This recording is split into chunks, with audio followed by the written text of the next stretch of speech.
Hello friends, मेरे channel में आपका फिर से स्वागत है। आज मैं आपके लिए फिर से कुछ यूज़फुल टिप्स लेकर आई हूँ जो आपके समय के साथ साथ आपके पैसे की भी बचत करेंगी। चलिए दोस्तों, ये टिप्स क्या है देख लेते हैं आज की वीडियो में। दोस्तों, किचन में कई बार हम खड़े खड़े काम करते हैं जिसके कारण हमारे पैरों में, हमारे टांगों की पिंडलियों में बड़ी तेज से दर्द होना शुरू हो जाता है, जिससे रिलीफ पाने के लिए हम महंगी महंगी दवाइयाँ खाते हैं, लेकिन उससे हमें फिर भी आराम नहीं मिल पाता। तो आज मैं आपको घर पे ही एक ऐसा जुगाड़ बताने वाली हूँ जिसकी मदद से आप आसानी से ही अपने पैरों के दर्द को ठीक कर सकते हैं। उसके लिए आप घर पे रखा हुआ इस तरीके का बेलन ले लें, लेकिन वो बेलन होना चाहिए जो कि आप खाना बनाने के लिए यूज नहीं करते। उसके बाद आपने क्या करना है, ये जो आपका हिस्सा है जहां पर मेन ये पिंडलियों में हमारा दर्द होता है, उधर की तरफ भी आप इस तरीके से आप बेलन को घुमाते हुए इसकी मसाज कर सकते हैं। ऐसा आप तेल लगाने के बाद भी कर सकते हैं और बिना तेल लगाए भी आप इस तरीके से मसाज कर सकते हैं। ऐसा करेंगे तो आप देखेंगे ऐसा करने से आपको बहुत ही ज़्यादा रिलीफ महसूस होगा और धीरे धीरे आपका जो पैरों का दर्द है या पिंडलियों का दर्द है धीरे धीरे खत्म हो जाएगा। अगर आपके पिंडलियों में दर्द है तो आप इस तरीके से करें। अगर आपके पैरों के नीचे तलवों में दर्द है तो आप बेलन को लेकर पैरों को बेलन के ऊपर इस तरीके से घुमाएं। इस तरीके से करने से आपका पैरों का दर्द या तलवों के नीचे का दर्द, पिंडलियों का दर्द धीरे धीरे खत्म हो जाएगा। क्योंकि दोस्तों, ऐसा करने से क्या होता है कि जब हम खड़े खड़े काम करते हैं तो हमारा सारा ब्लड जो है हमारे पैरों की वेसल्स पे आ जाता है, जिसके कारण हमारे पैरों में दर्द होना शुरू हो जाता है। ऐसा करने से क्या होगा, हमारा जो ब्लड सर्कुलेशन है एकदम नॉर्मल हो जाएगा और जो हमारे पैरों में दर्द हो रहा है वो एकदम ठीक हो जाएगा। चलिए फ्रेंड, मेरी अगली टिप होने वाली है सिंक को लेके। दोस्तों, बर्तन साफ करने के बाद सिंक को तो हम अच्छी तरीके से वॉश करके रख देते हैं, लेकिन क्या होता है कि रात के टाइम पे हमारे सिंक की जो ये पाइपलाइन है यहाँ से कीड़े मकोड़े कॉकरोचेस वगैरह आने शुरू हो जाते हैं, जो कि हमारे सारे किचन के अंदर फैल जाते हैं, जिसके कारण हमारे घर में काफी सारी बीमारियां फैल जाती हैं। तो इस प्रॉब्लम से हमें कैसे छुटकारा मिलेगा, तो उसके लिए बहुत ही आसान ट्रिक लेकर आई हूँ कि आपने क्या करना है। आपने रात के समय पे अपने जो ड्रेन पाइप है उसके अंदर आपने इस्तेमाल करना है पाउडर का।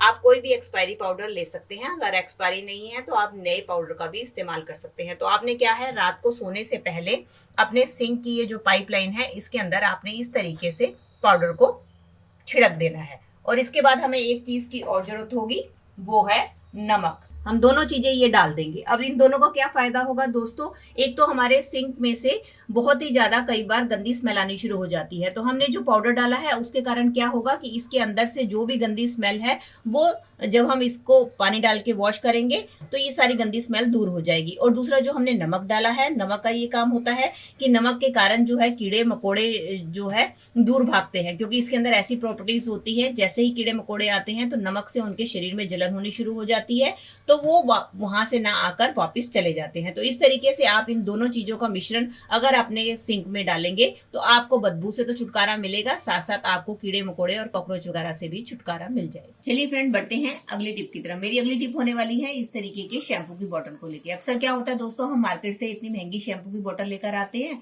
तो हम क्या करते हैं, जब इसके अंदर से शैम्पू खत्म हो जाता है तो हम इसको उठाकर डस्टबिन में फेंक देते हैं। तो आप आगे से ऐसा बिल्कुल ना करें। जब भी शैम्पू की बोतल लेकर आए तो आप इसको संभाल कर रखें। और इसका इस्तेमाल कैसे करें कि आप इसकी जगह जो है इस तरीके से शैम्पू के पाउच खरीद के लेकर आए, क्योंकि ये आपको काफी सस्ते पड़ते हैं और इसके अंदर हमारा एक साथ काफी सारा पैसा भी खर्च नहीं होता। तो आप क्या करें, शैम्पू के पाउच लेकर आए और ये जो शैम्पू है वो आप अपनी ये खाली वाली बोतल में इस तरीके से भरकर रख लें। जब हम इस टाइप की बोतल खरीदते हैं तो आपने ये कभी नोटिस नहीं किया होगा कि इसका जो चार्ज होता है, इस बोतल की जो कीमत होती है, वो जो कंपनी है बोतल की कीमत आपको जो है शैम्पू के साथ ही लगाकर इंक्लूड करके देती है। तो आप एक बार इस टाइप की बोतल खरीद लें और इसको संभाल के रख लें और नेक्स्ट टाइम आप इस तरीके के शैम्पू का यूज करें और अपनी जो शैम्पू के पाउचेज हैं आप चाहे तो इसके अंदर भरकर रख लें और जब आपको जरूरत हो आप इसका इस्तेमाल आराम से कर सकते हैं। चलिए फ्रेंड, बढ़ते हैं अगली टिप की तरफ। मेरी अगली टिप होने वाली है इस तरीके की आटा छलनी को लेकर। कई बार हमारी जो छलनी खराब हो जाती है, उसकी जाली टूट जाती है या वो साइड से क्रैक हो जाती है, या जैसे कि मेरी ये छलनी में आपने देख सकते हैं ये जंग लगा हुआ है सारा का सारा, इस तरीके से ये खराब हो जाती है। तो हम क्या करते हैं, इसको डिस्कार्ड करके फेंक देते हैं, जबकि ये टूटने के बाद या खराब होने के बाद भी हमारे लिए काफी यूजफुल होती है। चलिए इसका कैसे इस्तेमाल कर सकते हैं मैं आपको बताती हूँ। दोस्तों कई बार हमें क्या होता है, हमें वेजिटेबल्स को वॉश करना होता है, तो हम क्या कर सकते हैं, अपनी वेजिटेबल को इसके अंदर वॉश कर सकते हैं। ऐसा करने से क्या होगा, वेजिटेबल इसके अंदर वॉश भी हो जाएंगी और साथ साथ हम इसमें रख के छोड़ भी सकते हैं, क्योंकि इसमें से पानी ड्रेन होता रहेगा और आपकी वेजिटेबल सूख जाएंगी और आप इसको इजीली फ्रिज में स्टोर करके रख सकते हैं। चलिए फ्रेंड्स, बढ़ते हैं इसके अगले हैक की तरफ। कई बार दोस्तों हम दूध गर्म करते हैं तो उसको ठंडा करने के लिए भी हमें जाली की जरूरत पड़ती है, जिसको कि हम मार्केट से खरीदते हैं। तो अगर आपके पास जाली नहीं है तो आप इस तरीके की आप आटा छलनी का इस्तेमाल अपने दूध को ढकने के लिए भी कर सकते हैं। चलिए दोस्तों, इस छलनी के अगले इस्तेमाल को देख लेते हैं। कई बार दोस्तों हमें अपने घर में खाना बनाने के लिए स्टीमिंग की या बेकिंग की जरूरत होती है, तो उसके लिए हम बाजार से स्टैंड खरीद के लेकर आते हैं, लेकिन कई बार हमारे पास स्टैंड अवेलेबल नहीं होता। उस टाइम पे आप इस तरीके की आटा छलनी का इस्तेमाल कर सकते हैं। तो आपने क्या करना है, स्टैंड की जगह आपने आटा छलनी को रख देना है और जिस भी बर्तन में आपको स्टीम या बेक करना है उसके ऊपर आप इस तरीके से बर्तन को रख दें, फिर किसी ढक्कन से आप इसको ढक दें।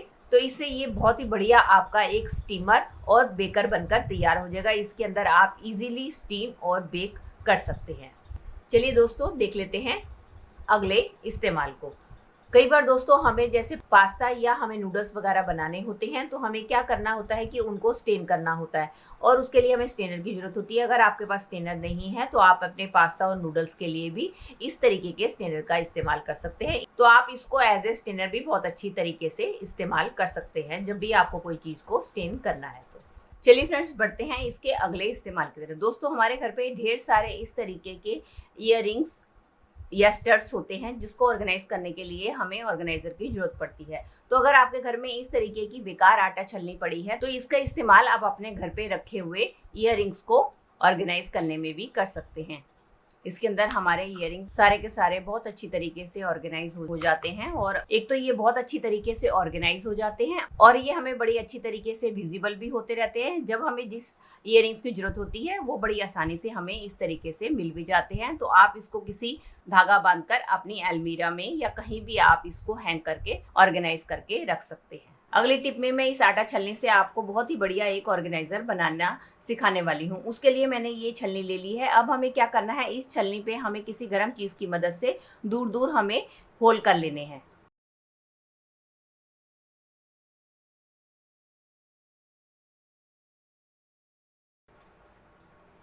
ये देख सकते हैं दोस्तों, मैंने इसके सारी तरफ चलिए फ्रेंड, देख लेते हैं अब इसके अगले इस्तेमाल को। इसके लिए मैंने ये छन्नी ले ली है।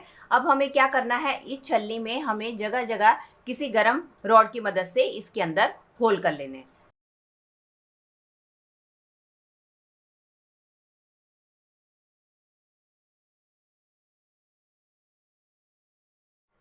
चलिए फ्रेंड्स, ये देखिए मैंने इसके अंदर होल कर लिए हैं। अब हमें जरूरत होगी एक रस्सी की। ये देखिए मैंने ये थोड़ी जूट की रस्सी ले ली है क्योंकि ये काफ़ी मजबूत होती है। आप इसी तरीके से किसी मजबूत रस्सी का इस्तेमाल करें। अब हम क्या करेंगे, इस रस्सी को हमने पहले मार देनी है ऊपर से एक गिठा और ये जो नीचे वाला हिस्सा है इसको हम कट कर लेंगे और अब इस रस्सी को हम बांधेंगे ये जो हमने होल किया हुआ है यहाँ पर।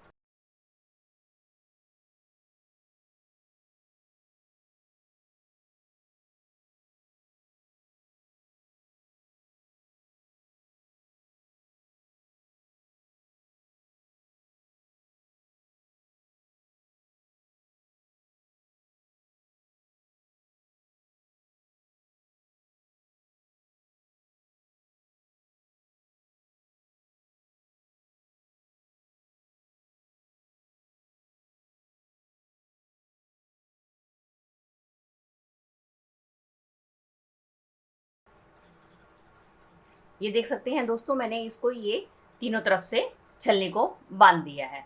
अब हमें क्या करना है, अब हमें चाहिए होंगे इस तरीके के हुक।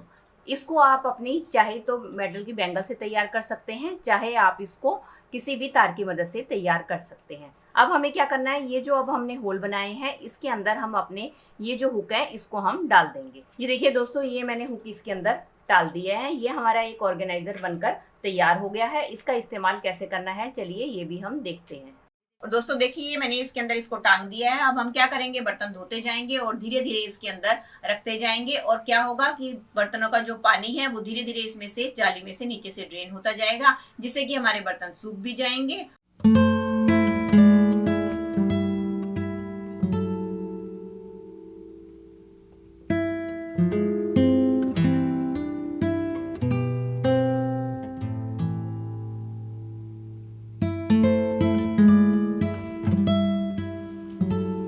ये देख सकते हैं दोस्तों, इसके अंदर मेरी सारी कटोरी, चम्मच, प्लेट्स और सारे के सारे कड़छी, स्पैचुलास वगैरह सब के सब आ चुके हैं। इस तरीके से आप अपनी बेकार पड़ी टूटी हुई छन्नी का इस्तेमाल करके अपने लिए एक ऑर्गेनाइजर तैयार कर सकते हैं। कई बार हम किराए के मकान में रहते हैं, हम हॉस्टल में रहते हैं, हमारे पास इतना स्पेस नहीं होता, तो हम इस तरीके से छोटे छोटे जुगाड़ करके अपने गृहस्थी के काम को आसान बना सकते हैं और ढेर सारा पैसा बचा सकते हैं।